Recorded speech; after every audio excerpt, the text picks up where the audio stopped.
আমি যদি আর্মি থেকে শুরু করি, এইবার কিন্তু সারা দেশে আপনারা জানেন 1 লক্ষ আর্মি ডিপ্লয়েড, যেটি অতীতে যেই কোনো ইলেকশনের চেয়ে অনেক বেশি।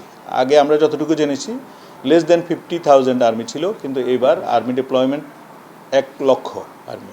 সেই হিসাবে আমরা খুলনাতেও প্রায় 1100 আর্মি এখানে বিচরণ করবেন, অফিসার এবং কমিশন নন কমিশন অফিসার মিলিয়ে।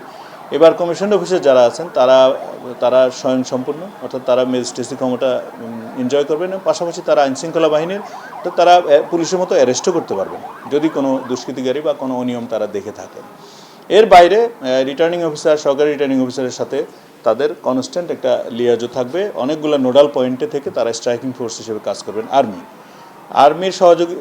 আর্মির সাথে সাথে কিছু অঞ্চলে আছে নেভি, আপনারা এখানে জানেন। নেভি এবং আর্মি প্যারালাল ফোর্স, একই রকমভাবে নেভি কাজ করবে। এরপর আছেন বিজিবি, বর্ডার গার্ডের প্রত্যেকটি এরিয়াতে ডিপ্লয়মেন্ট হয়ে গেছে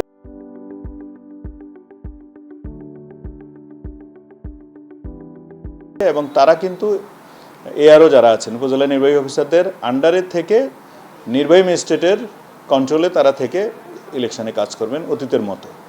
সেই হিসেবে আমরা প্রত্যেকটা এলাকার ঝুঁকি বিবেচনা করে পর্যাপ্ত পরিমাণে বিজিবি ফোর্স আমরা অলরেডি মোতায়েন হয়ে গেছে। পাশাপাশি থাকবে র্যাব ফোর্স। তো র্যাব ফোর্স তাদের ডেপ্লয়মেন্ট প্ল্যান আমাদেরকে দিয়ে দিয়েছেন।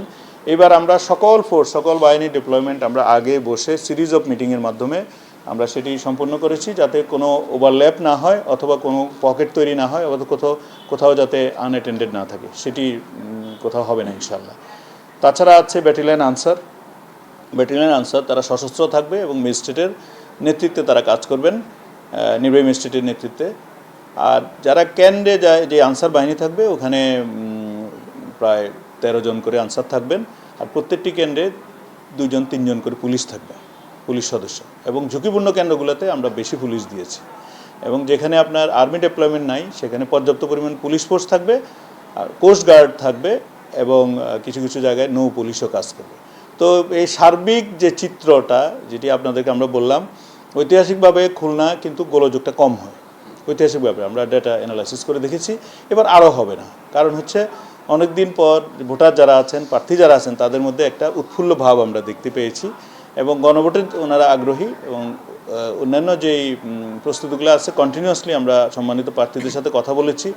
তারা তাদের প্রতিপক্ষ বলেন, যাই বলেন, যত কমপ্লেন দিয়েছে আমরা অনেস্টলি চেষ্টা করেছি সবগুলি অ্যাড্রেস করে সোফার তাদের পাশে থাকার, ভোটারদের পাশে থাকার।